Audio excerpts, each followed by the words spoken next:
कुलिया कहीं ना कहीं ठाकुर जी के सन्मुख पधराई गई है। पुजारी जी, हमारे गोस्वामी जी भीतर से लेके आते हैं, गर्भगृह से लेके आते हैं कुलिया। तो कुलिया का कितना बड़ा सौभाग्य है, वो मिट्टी के पात्र का, वो राधा रमन जी के पास से आया है। हमारे राधा वल्लभ जी की जब प्रसादी आती है, कढ़ी भोग हो, खीर भोग हो, सब कुल्लड़ में आता है, मिट्टी के बर्तनों में आता है। अब उसको विसर्जित करने में कभी कभी बड़ा कष्ट होता है, क्या करें? दो क्रिया कर सकते हैं, और ये हमको उत्तर मिला था श्री माधवेंद्रपुरी दास जी के चरित्र में, जिनके लिए भगवान ने खीर की चोरी की, खीर चोरा गोपीनाथ।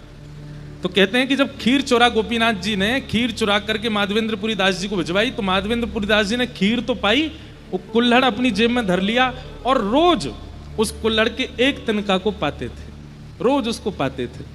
और कभी अगर मन होता तो उसके ज्यादा से तिनका को टुकड़ा को लेके घिस देते, जैसे ब्रज रज लगाते हैं ऐसी उसकी थोड़ी सी रज जैसी बन जाती, और उसको ऐसे चंदन की तरह यहाँ पधरा लेते। तो कभी ठाकुर जी की प्रसादी अगर ऐसे पात्रों में मिलती है तो उसको भी विसर्जित मत करो, उसको कहीं ना कहीं व्यवस्थित कर दो। दोना मिलते हैं, पत्तल मिलते हैं, उनको आप पूरा सुखा करके उसको पूरा चूरा बना करके अपने घर में जो गुलदस्ता है या अपने घर में जो जहाँ पे पेड़ पौधे लगे हैं वहाँ उनको पधरा दो। उनको वहां मत पधराइए जहां दुनिया भर की झूठन कूटन डाली जाती है। इतने प्रेम से ठाकुर जी की वस्तु, अब प्रेम यदि ठाकुर जी से हुआ है तो एक एक वस्तु से होगा, तभी प्रेम है। और जाको ऐसो ही है कोई बस राधा वल्लभ जी प्रिय लग रहे हैं, बिहारी जी बढ़िया लग रहे हैं, तो फिर बात तो का ही समझानो, उन्हें देख के राजी हेले करो। कई लोग ऐसे हैं वो ब्रजवासियों को 10 गाली देते हैं, ब्रजवासी ऐसे, ब्रजवासी ऐसे, हमें तो बिहारी जी के दर्शन करने, तुम पीछे भगो, ब्रजवासियों ने ऐसा कर रखा है। अरे ब्रजवासी ने प्रेम ना भयो तो ठाकुर जी तक कैसे? आपको हो गया होगा, ठाकुर जी को आपसे नहीं हुआ है। ठाकुर जी को आपसे प्रेम होगा तो आपको ठाकुर जी के संबंध की हर वस्तु प्रिय लगेगी, चाहे जो हो।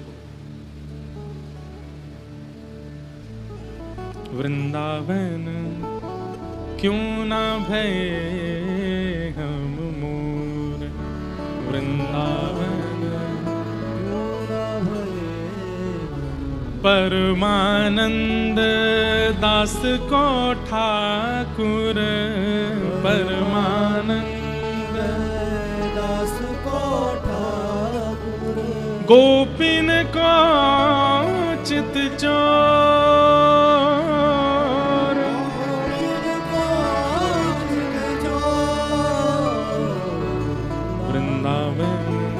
क्यों ना भय हम मोर, वृंदावन क्यों ना भय। तो हम ये प्रसंग सुना क्यों रहे थे? उत्साह, साधन अनेक हैं आपके पास में, आप जब भी करते हो, आप भजन भी करते हो, आप तिलक भी लगाते हो, आप वृंदावन भी जाते हो, आप सत्संग भी करते हो, आप एकादशी भी करते हो, आप सब प्रकार के साधन तो करते हो, लेकिन अगर कहीं उत्साह शून्य है, उत्साह का मतलब क्या होता है? चरम स्थिति का प्रेम ही उत्साह कहलाता है। उत्साह की शून्यता यदि है तो साधन चाहे जितना भी कर लीजिए भगवत मिलन नहीं होगा, भगवत प्राप्ति नहीं हो पाएगी। और साधन भले ही बहुत ना हो, एक है, लेकिन वो एक भी परिपूर्ण उत्साह के साथ है तो एक साधन से ही ठाकुर जी मिल जाएंगे, बहुत साधन करने की आवश्यकता नहीं।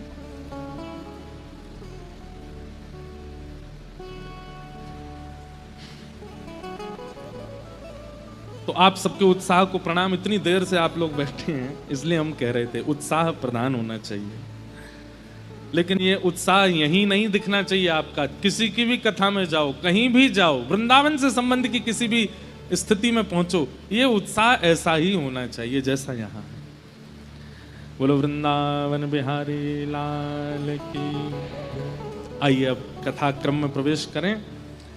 88,000 सौनकादि ऋषियों ने सूत जी महाराज से 6 प्रश्न किए।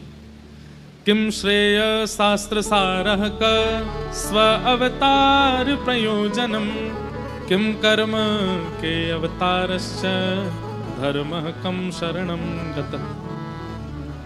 और इन 6 प्रश्नों में ही भागवत की कथा है। आज भी कई प्रश्न मेरे पास में आए हैं, हम कल ही वाले नहीं पढ़ पाए अभी, तो आज वालों का उत्तर इतनी जल्दी कैसे दें, पर अभी बीच में अगर अवसर मिलेगा तो मैंने प्रश्न पढ़ लिए हैं, अनुकूल जब समय आएगा तो मैं उसका उत्तर दूंगा। 6 प्रश्न किए और सौनकादि ऋषियों ने सूत जी से कहा कि भगवान, मानव कल्याण का साधन बताते हुए भागवत का विषय हमारे सामने प्रस्तुत कीजिए। सूत जी महाराज ने पहले अपने गुरुजनों को प्रणाम किया और गुरु को प्रणाम करने के बाद यहां से वे कहना प्रारंभ करते हैं।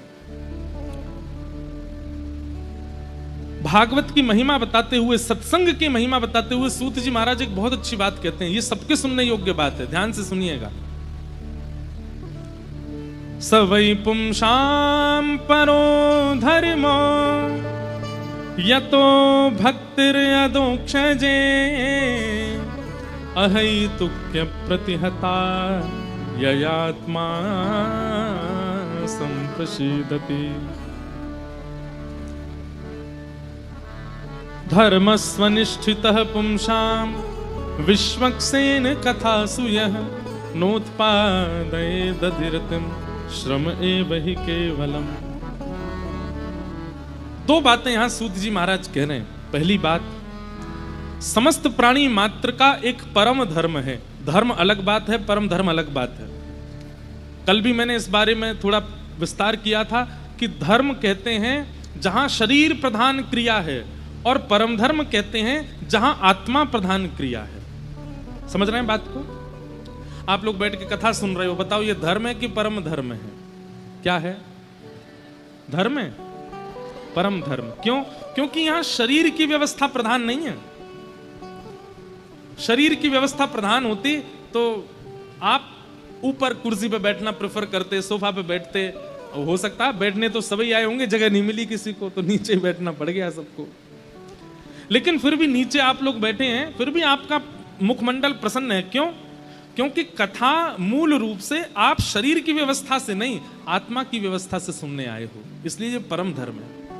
ऐसे गिरिराज जी की परिक्रमा, वो शरीर, वो धर्म नहीं है, वो परम धर्म है। क्योंकि वहां शरीर की बात देखो तो शरीर तो चाहता ही नहीं करना, आत्मा चाहती है, हृदय चाहता है, मन चाहता है। तो परम धर्म हर उस वस्तु को कहते हैं जहां हृदय प्रधान होता है, आत्मा प्रधान होती है। लेकिन यहां पर सूत जी महाराज कह रहे हैं प्राणी मात्र का परम धर्म है क्या? यतो भक्तिर अदोक्षजे। और कैसी भक्ति? बोले अहैतुकी। अहैतुकी भक्ति किसको कहते हैं? चाहे जो हो जाए आपकी भक्ति टूटे ना। चाहे जैसी स्थिति, जैसी परिस्थिति, जैसी व्यवस्था, जैसी अनुकूलता, प्रतिकूलता ठाकुर जी प्रकट कर दें, लेकिन आपके हृदय का भाव ठाकुर जी से टूटे ना, उसे कहते हैं अहितुकी भक्ति।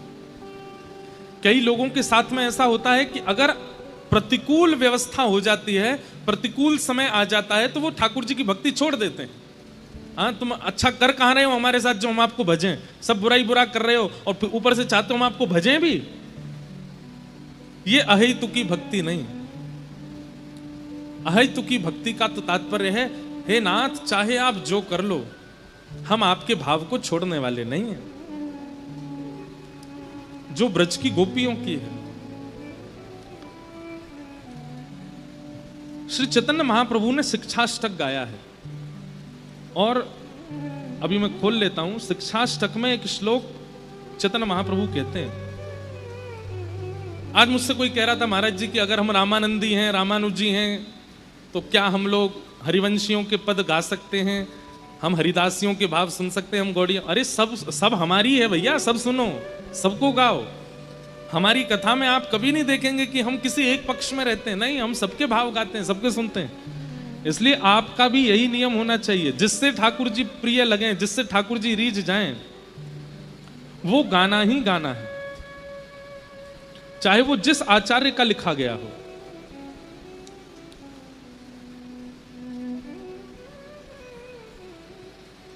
तो शिक्षाष्टकम में एक गोपी भाव को प्रस्तुत करते हैं श्री चैतन्य महाप्रभु, और वहां आप निवेदन करते हुए कहते हैं कि हे नाथ,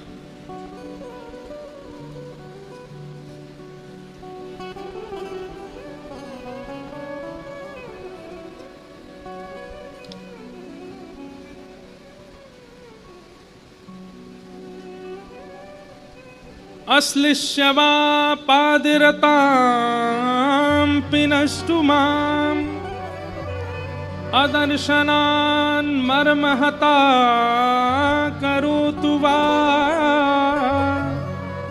यथा यथा वा विदधातु लम्पटो मत्प्राणनाथस्तु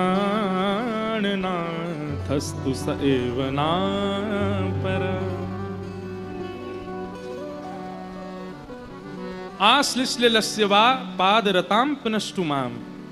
श्री चैतन्य महाप्रभु कहते हैं, एक गोपी का भाव प्रकट करते हुए कहते हैं, गोपी कह रही है ठाकुर जी से कि हे श्याम सुंदर, आप चाहो तो हमसे दूर हो जाओ, आप चाहो तो अपने पैर तले हमको रौंद दो, आप चाहे हमारे साथ जितना भी बुरा कर लो, आप चाहे हमें तड़पता छोड़ जाओ, आप चाहे हमें विलगता छोड़ जाओ, लेकिन हमारी एक बात सुन लीजिए श्याम सुंदर, क्या? मत प्राणनाथस्तु स एव नापर। मेरे प्राणनाथ आप ही रहोगे, आप ही रहोगे, आप ही रहोगे। मैं आपको छोड़ किसी और को भज नहीं सकता। आप चाहे मुझे अपाहिज कर दीजिए, चाहे परिवार को मुझसे दूर कर दीजिए, चाहे मेरे साथ जितना बुरा हो सके कर लीजिए। आप सोचें कि मैं बुरा करूंगा तो ये मुझे छोड़ देगा, ये मेरा पीछा छोड़ देगा, भूल जाइएगा इस बात को। आप चाहे जो कर लीजिए, हम आपको छोड़ने वाले नहीं हैं। मत प्राणनाथस्तु स एव नापर। आप ही मेरे प्राणनाथ रहोगे और आपको छोड़ मैं किसी और को भज नहीं सकता। मैं आपका हूं। इस स्थिति को, इस भाव को कहते हैं अहेतुकी भक्ति। क्या कहते हैं? क्या बोलते हैं? और यही अहेतुकी भक्ति कहलाती है परम धर्म। जैसा मैं चाहूं वैसा हरि करें, ये प्रेम नहीं हो सकता। जैसा हरि चाहें कर लें, मैं उसमें प्रसन्न हूं, ये प्रेम है। और श्री सूत जी महाराज आज्ञा कर रहे हैं कि यही परम धर्म है, ऐसी भक्ति करना ही परम धर्म है। भक्ति पथ, या तो इस मार्ग पर चलिएगा नहीं, और यदि चलना प्रारंभ करो तो इसी भाव से कीजिएगा, नाथ हम तैयार हैं, आप चाहे जो कर लो, हम आपको छोड़ने वाले नहीं हैं, आपको त्यागने वाले नहीं हैं। कई सिर फिरे प्रेमी होते हैं ना संसार में, कई सिर फिरे प्रेमी होते हैं। उनका प्रेम कैसा होता है? एक तरफा प्यार। तुम चाहे जो कर लो, तुम चाहे मुझसे बात मत करो, तुम चाहे मुझसे मिलो मत, तुम चाहे मेरी तरफ देखो नहीं, पर मैं तो तुमसे ही प्रेम करूंगा। अब संसार में अगर ये प्रेम करते हैं तो फिर FIR भी हो सकती है। सामने वाला आपकी FIR कर देगा, देखो पीछे पड़ा है मेरे, मैं कॉलेज जाता हूं या कॉलेज जाती हूं, ये पीछे पीछे चलता है मेरे, तो FIR भी हो सकती है। इसलिए अगर ऐसा स्वभाव प्रेम का आपके चित्त में, तो राधारमण जी के पीछे पड़ जाओ, वो FIR नहीं कर पाएंगे, उन पे है ही नहीं, और वो FIR करेंगे भी नहीं, वो करना चाहते भी नहीं है। हमारे ठाकुर जी FIR नहीं करते। ठाकुर जी क्या करते हैं? जैसी पता चली कोई पीछे पड़ गया है तो फिर उसके जीवन के सारे भविष्य को निकालते हैं। इसका भविष्य कैसा है, चलो इसमें थोड़ी छेड़छाड़ करो, नहीं थोड़ा यहाँ से उछालो, यहाँ पे गिरा दो, यहाँ पे इसके संग ऐसा कर दो, ऐसा कर दो, अब देखते हैं भाग जाएगा, देखना उल्टे पैर लौट जाएगा। कई लोग लौट जाते हैं तो ठाकुर जी हंसते हैं। कभी कभी हमें लगता है कि राधारमण जी हंसते हैं, उनकी दतुइयां क्यों दिखती हैं? उस दिन ठाकुर जी को लगता होगा कि पीछे पड़ा था कोई बहुत दिन से, आज उसकी परीक्षा ली, लौट गया वापस, तो ठाकुर जी हंसते हैं, वाह देखो लौट गया। और कभी कभी जोर से हंसते हैं तो इसलिए हंसते होंगे कि किसी की खूब परीक्षाएं ले ली फिर भी छोड़ के नहीं गया, तो ठाकुर जी और प्रसन्न होते हैं, ये है पक्का, दे सामने खड़ा अभी भी। इसलिए एक बात तो याद रखिएगा, अगर भक्ति का पथ चुना है तो तूफान तो बहुत आएगा, बस छोड़िएगा नहीं ठाकुर जी को। उसे ही प्रेम कहते हैं, वही प्रेम की चरम अवस्था है। सवै पुंसां परो धर्मो यतो भक्ति अदुक्षजे अहैतुक्य प्रतिहता ययात्मा संप्रसीदति।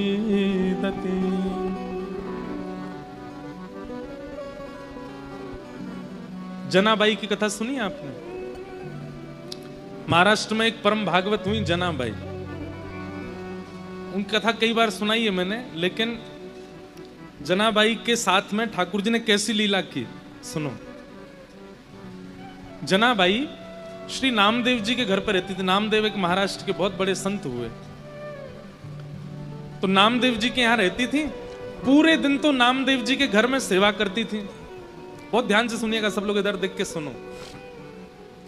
पूरे दिन तो नामदेव जी के यहाँ सेवा करती थी और शाम को नामदेव जी कीर्तन करते थे और उस कीर्तन में असंख्य वैष्णव नृत्य करते थे। लेकिन एकमात्र जनाबाई को ठाकुर जी दिखाई देते थे। नामदेव जी जब कीर्तन करते तो ठाकुर जी नाचते हुए आते थे और खूब जोर से नाचते थे। कहते हैं श्री जनाबाई मंदिर नहीं जाती थी। तो नामदेव जी ने एक दिन टोका, ए जना तू मंदिर क्यों नहीं जाती? बोले मंदिर वो जाएं जिनको ठाकुर जी बाहर नहीं मिलते, मुझसे तो रोज मिलने आते हैं। आप जब शाम को कीर्तन करते हो इतने सारे वैष्णव आते हैं, तब बीच में पीतांबरी पहन करके विठोबा भी आते हैं, विठल भी आते हैं और आके नृत्य करते हैं। तो सब लोग सोचते थे छोटी लाली है ऐसी बात बनाती है, लेकिन ये वास्तविकता थी। ठाकुर जी आते थे, रोज नाचते थे। एक बार एकादशी थी, बहुत भीड़ लगती है पंडरीनाथ भगवान के दर्शन की एकादशी के दिन। तो जनाबाई आज नामदेव जी से क्या बोली, आज एकादशी है। बोले तो और दिन से आज कीर्तन थोड़ा कम कीजिएगा। बोले क्यों? बोले आप कीर्तन करोगे विठोबा आएंगे, वो सुबह से थके हुए हैं, और आप बहुत जोर जोर से कीर्तन करोगे तो वो नाचेंगे, और वो नाचेंगे तो पहले से थके हुए और थक जाएंगे। इसलिए मेरी प्रार्थना आज कीर्तन कम करना। तो सब लोग कहते, बोले अरे जना तू कैसी बात करती है, बल्कि आज तो एकादशी, आज तो और दिन से ज्यादा कीर्तन होगा। तो जनाबाई रोती थी, चरण पकड़ लेती थी। बोले मैं आपके हाथ जोड़ रही हूं, आज कीर्तन कम करना, नहीं तो विठोबा के पांव में दर्द हो जाएगा। लेकिन कौन माने, जब तरंग आती है कीर्तन में तो सब नाचते हैं और जोर जोर से नृत्य होने लगा। इतने में ठाकुर जी आ गए। तो जनाबाई सबके पास जा करके बोले मत नाचो, बैठो, आप नाचोगे तो विठोबा भी नाचेगा और उसके पांव में दर्द हो जाएगा, बैठो बैठो। सबको बैठाती। ठाकुर जी बोले ए जना तू सबको बैठा मत, नाचने दे। बोले आपके पांव में दर्द हो जाएगा, आप थके हो सुबह से। तो ठाकुर जी कहते तू चिंता मत कर, ये जब सब चले जाएंगे मैं तेरे से पांव दबाने आ जाऊंगा, तू मेरे पांव दबा लियो। तब भी जनाबाई कोने में बैठी बैठी रोती रहती, और जब खूब जोर से मृदंग बजती तो कान पे हाथ धर लेती। बोले आज इतनी तेज मत बजाओ, वो देखो कितनी जोर से उछल रहे हैं विठल। जब सब चले जाते, सब सो जाते, रोती रोती जनाबाई पुकारती कब आओगे, मुझे पांव दबाना है। तेल लेकर के बैठती, घी लेके बैठती। फिर ठाकुर जी आते रात को, और रात में जैसे ही ठाकुर जी आते जनाबाई की गोद में पांव धर देते, ले दबा ले। तो फिर जनाबाई ठाकुर जी के पांव दबाती, पांव में घी लगाती और फिर डांटती ठाकुर जी को, तुम मानते नहीं हो ना, मैं इतना मना करती हूं आपको और उछल उछल के नाचते हो, इतनी जोर से नाचते हो। कुछ खाया आपने? ठाकुर जी बोले हाँ पूरन पूली खाई। अच्छा, और कल क्या खाया था आपने? बोले कल भी पूरन पूली खाई। और परसों क्या खाया? बोले परसों भी पूरन पोली खाई। जनाबाई बोली रोज पूरन पोली खाते हो? बोले मंदिर में यही बनता है, रोज एक सही प्रसाद बनता है। तो जनाबाई बोली मैं कुछ और बना के खिलाऊं? तो ठाकुर जी बोले बनाओ। तो जनाबाई बनाने लगी। ठाकुर जी बैठे थे तो जनाबाई बोली बैठने आए हो बस, मेरे छोटे छोटे हाथ हैं, मैं भी तो थक रही हूँ, चलो आओ मेरे साथ बनवाओ। तो ठाकुर जी सब्जी अमनिया कर रहे थे जनाबाई के साथ, ऐसी लीला करते। अब यहां क्या दिख रहा है आप लोगों को? अनुकूलता। ठाकुर जी अनुकूलता दे रहे हैं, लेकिन ऐसा हो ही नहीं सकता कि ठाकुर जी किसी को मिले और प्रतिकूलता ना आवे। एक दिन जनाबाई चक्की पीस रही थी, इतने में ठाकुर जी आ गए और ठाकुर जी आकर के बोले ए जना सुन। बोले हाँ, तेरा मुझे पद बहुत अच्छा लगता है, तू पद बहुत अच्छा गाती, चल मुझे पद सुना दे। तो जनाबाई पद गा रही थी। अब पद तो मुझे याद नहीं, मराठी भाषा का पद है, लेकिन बहुत प्यारा पद है। तो ठाकुर जी जनाबाई ऐसे चक्की चला रही है और पद गा रही है, और ठाकुर जी ऐसे हाथ की टेक लगा करके बढ़िया प्रेम से सुन रहे थे जनाबाई को। धीरे से बीच में ठाकुर जी उठे, बोले ये चक्की पीसना बंद कर, इसकी घर घर आवाज आ रही है ना, तो मुझे तेरे स्वर सुनाई नहीं दे रहे, इसको मत पीसे। तो जनाबाई बोली काम कैसे छोड़ दूंगी, काम तो पूरा करना पड़ेगा ना, और इतना ही तुमको सुनने का मन है, चलो हाथ लगाओ, तुम पीसो, मैं सुनाती हूँ। ठाकुर जी बोले ठीक है मैं पीसता हूँ। ठाकुर जी पीसने बैठे चक्की, बोले तू गा के सुना। सब लोग इधर देखो, विशेष रूप से वीवीआईपी वाले, आगे वाले आप लोग ही बहुत डिस्टर्ब करते हो। इधर देखो, ठाकुर जी चक्की चला रहे हैं, जनाबाई गा रही है। अब गाते गाते जना क्या हुआ, ठाकुर जी इतने आभूषण पहन के गए थे, वो आभूषण चक्की से टकरा रहे थे, तो उनमें से आवाज आ रही थी। तो जनाबाई नहीं गा पा रही थी, तो जनाबाई बोली मैंने चक्की छोड़ी तो क्या आप भी कम हल्ला नहीं कर रहे? इतना सारा गहना पहन के आते हो, छम छम छम छम आवाज करते हैं ये सब, इनको उतार दो।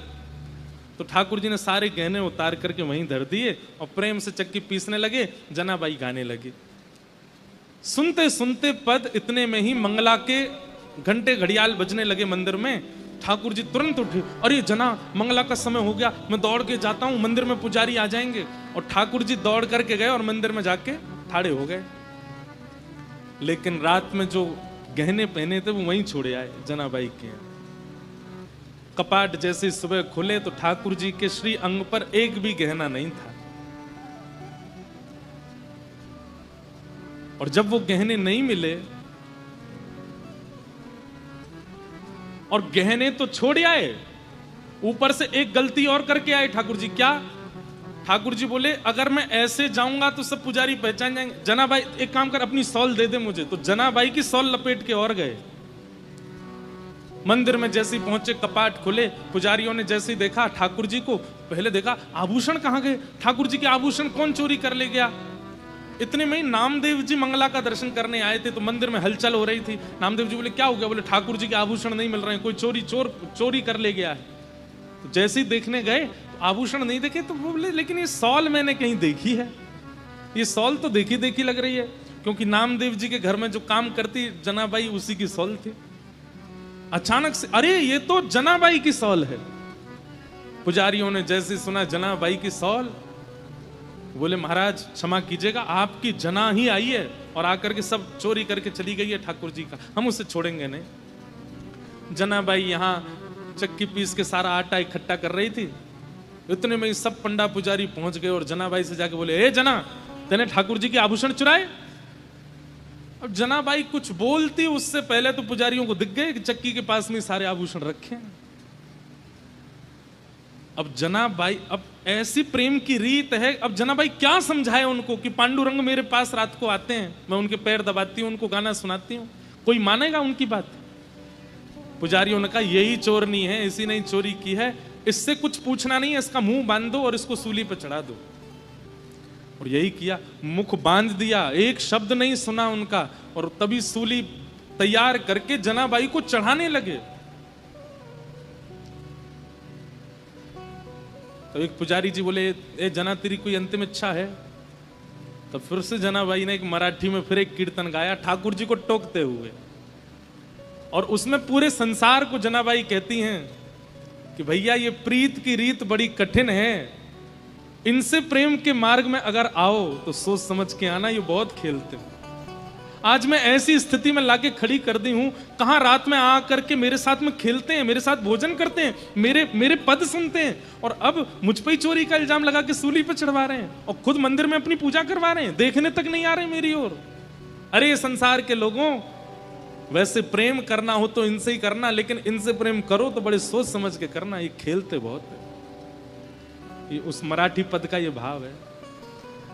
और जनाबाई सब पुजारियों के आगे बोली, मैं सफाई नहीं देना चाहती, मैं क्या बताऊं आपको कि मेरे साथ क्या हुआ, मैं बस उन स्मृतियों को हृदय में धारण कर लेती हूं जो पांडुरंग ने मुझे दिए हैं, और उनके साथ में जाना मंजूर समझूंगी। और सूली पर चढ़ा दिया। जैसे ही सूली उनके गले में लटकाई और पीछे से उसको कस करके बस खींचने ही वाले थे, इतने में ही पांडुरंग भगवान क्रोधित हो गए, और जो सूली का जो फंदा था वो तुरंत रस्सी से जल बन गया, पानी बन गया, और पानी बन करके अदृश्य हो गया। जैसे ही अदृश्य हुआ, श्री नामदेव जी महाराज तुरंत पहुंचे। उन्होंने जाकर के सब पुजारियों से कहा, बोले पांडुरंग भगवान बड़े क्रोध में हैं, मंदिर में भी बड़े क्रोध में दिखाई दे रहे हैं, वे जनाबाई को ये दंड नहीं दिलवाना चाहते, निश्चित ही कोई अंतरंग लीला है। अरे इतने घेराबंदी में ठाकुर जी रहते हैं, ये छोटी सी लाली कैसे चली जाएगी अंदर, तुमने सोचा? अरे तो ये आभूषण यहां कैसे आ गए? बोले तुम ये सोच सकते हो कि ये छोटी सी बालिका ताला तोड़ के भीतर जा सकती है, ये क्यों नहीं सोच सकते कि वो परब्रह्म भगवान इसके पास आए होंगे और अपने आभूषण छोड़ के चले गए होंगे? ये विचार क्यों नहीं करते हो? लेकिन बंधुओं उसके बाद जनाबाई बड़ी हताश हो गई, सबने क्षमा मांगी, लेकिन जनाबाई बोली नहीं, अब पांडुरंग मुझे बुला रहे हैं और मैं जा रही हूं। और तुरंत वहां से निकली, पीछे लोग भागे लेकिन फिर वो दिखाई नहीं दी। ठाकुर जी उनको लेकर के प्रस्थान कर गए। तो भैया ये सावधानी रखना कि ठाकुर जी प्रेम में केवल अनुकूलता देते हैं तो ही आप प्रेम करो, नहीं, ठाकुर जी प्रतिकूलता भी देते हैं और आपको दोनों सहने के लिए तैयार रहना पड़ेगा, दोनों में अपने आप को तैयार रखना पड़ेगा। ठाकुर जी जैसी स्थिति दें वो सब स्वीकार करो।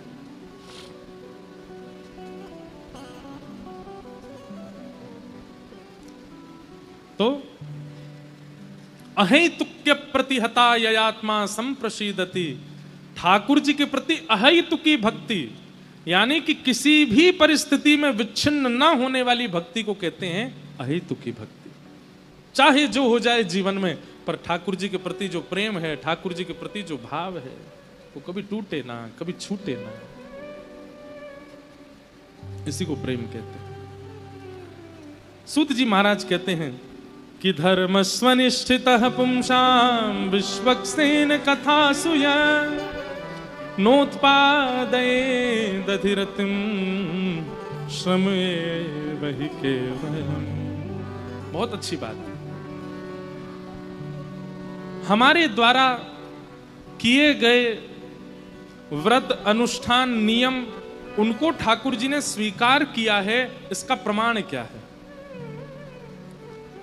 आप जो कुछ भी अपने जीवन में साधन करते हो, उस साधन को ठाकुर जी स्वीकार करते हैं, इसका प्रमाण क्या है?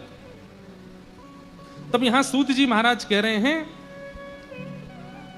जहां कहीं भी ठाकुर जी की मंगल कथा चल रही हो, वहां जाके बैठना और बैठ करके अनुभव करना। यदि आपका मन लगे, यदि आपका सत्संग सुनने में भाव आने लगे, आपके नेत्र सजल होने लग जाएं और समय पूरा होने पर ऐसा लगने लगे अरे इतनी जल्दी समय पूर्ण क्यों हो गया, यदि ऐसी भावनाएं आपके चित्त में सत्संग सुनते सुनते प्रकट होने लग जाए, तो समझो ठाकुर जी आपसे प्रसन्न है।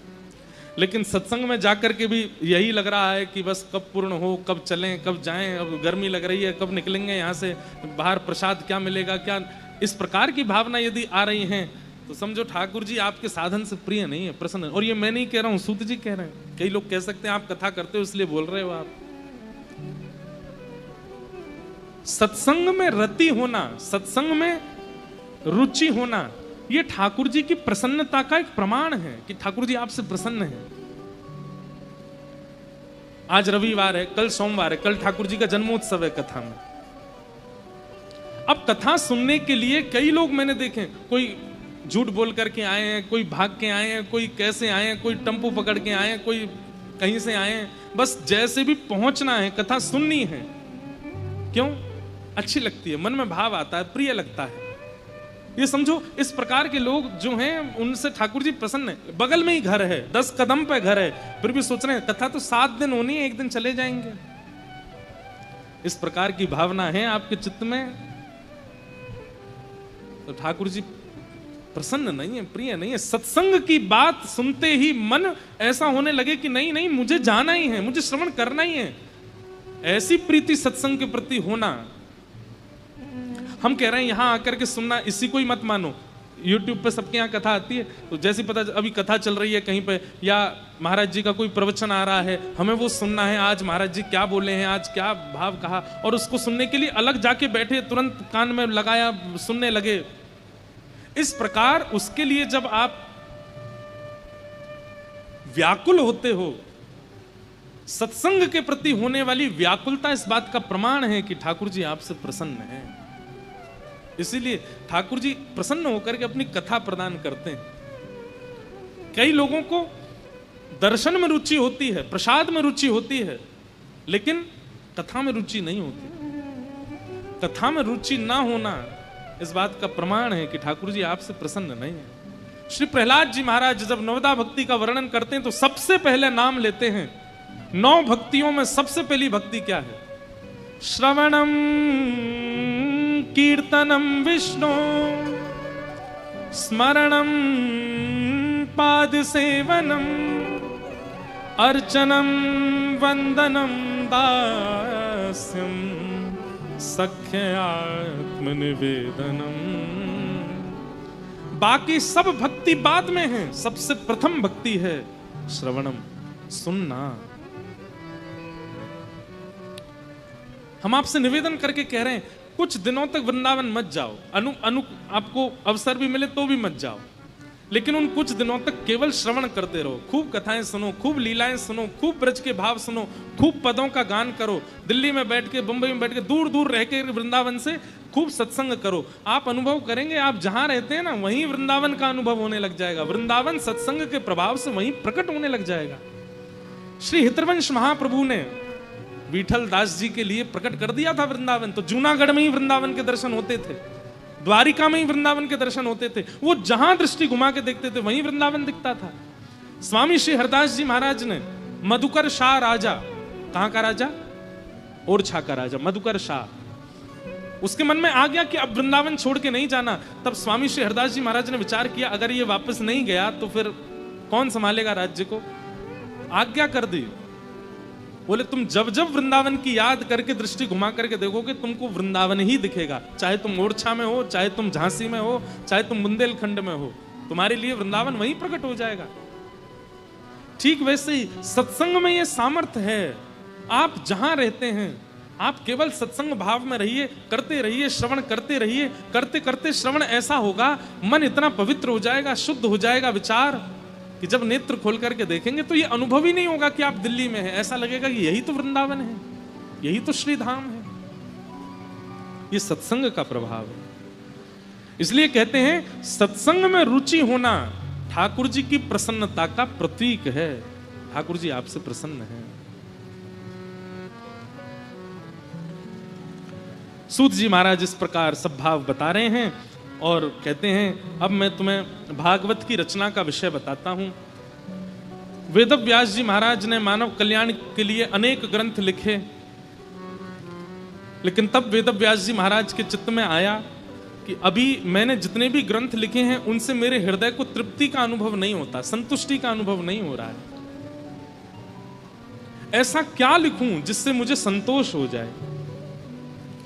तब नारद जी महाराज आए और नारद जी महाराज ने आकर के कहा कि आपने इतना कुछ लिख दिया फिर भी आपको संतोष नहीं हुआ।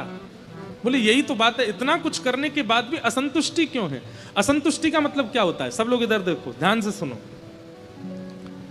कई बार आप खूब भक्ति करते हो फिर भी आपके चित्त को संतुष्टि नहीं होती। आप खूब मेहनत करते हो अपने काम में फिर भी आपको संतोष नहीं होता। खूब धन कमा लेते हो फिर भी आपको संतुष्टि नहीं होती। खूब नाम यश वैभव ऐश्वर्य कमा लेते हो फिर भी आपको संतोष नहीं होता। सामने वाला व्यक्ति आपके लिए सब कुछ कर देता है लेकिन फिर भी आप उससे राजी नहीं होते। ये असंतुष्टि का कारण चित्त में है। क्यों है? आपके अंदर ज्ञान तो है, आपके अंदर वैराग्य तो है, आपके अंदर पारिश्रम तो है, लेकिन आपके अंदर प्रेम नहीं है। जिसके चित्त में प्रेम नहीं होता वो सदैव असंतुष्टि रहता है। प्रेम विहीन व्यक्ति, उसको कभी संतुष्टि नहीं होती। और प्रेमी व्यक्ति कैसा होता है? प्रेमी व्यक्ति कैसा होता है? उसको पीले कपड़े पहना दो उसमें राजी, उसको सफेद पहना दो उसमें राजी, उसको फर्श पर गद्दा लगा के दे दो उस पर सो जाएगा, उसको बिस्तर पर सुला दो वहां सो जाएगा, उसको 56 भोग खिला दो उसमें राजी, उसको केवल नमक से रोटी खिला दो उसमें राजी। ये सब में राजी होने वाला व्यक्ति, सब प्रकार की स्थिति में समत्व को प्राप्त करने वाला व्यक्ति, हम आपको दावे से हस्ताक्षर करके कह सकते हैं वो प्रेमी है, उसके चित्त में प्रेम है। और ऐसे जो लोग होते हैं ना जो हर स्थिति में रह लेते हैं, आप देखो वो प्रसन्न नहीं रहते हैं, उनके मुखमंडल पर एक अद्भुत प्रसन्नता ही रहती है। लेकिन जिनका माथा सुकड़ा रहता है, ये होठ कभी खिलते नहीं हैं, नेत्र कभी प्रसन्न होते नहीं हैं, ऐसे लोगों को दाल कैसी बनी है? बढ़िया बनी है, हींग की कमी है। अरे भाई हींग कौन पता करता है कि हींग है कि नहीं? कई लोग ऐसे देखे उनको ये पता चल जाता है कि इसमें हींग नहीं पड़ी है। मुझे आज तक अनुभव ही नहीं हुआ कि हींग का स्वाद होता कैसा है। ठीक है, नमक का तो पता चल जाता है, नींबू का भी पता चल जाता है, मिर्च का तो भाई ज्यादा होगी तो पता चल ही जाएगा, पर हींग का पता चल जाता है, जीरा का पता चल जाता है, और ऐसे ऐसे पता नहीं क्या क्या वो होते हैं मसाले, उनका उनको पता चल जाता है। क्या कह रहे हैं? क्या? वाह। अब मैं बोलूंगा नहीं तो सब सुन लेंगे, जिनने नहीं सुना। अच्छा, कुछ ऐसा नहीं कहा उन्होंने। तो अब मैं क्या बोलूं, ये तो गलत बात हो गई यहाँ पे। तो क्या बता रहा था मैं? हाँ, तो कैसे पता चल जाता है पता नहीं, लेकिन प्रेमी व्यक्ति का लक्षण है वो हर स्थिति में प्रसन्न रहता है।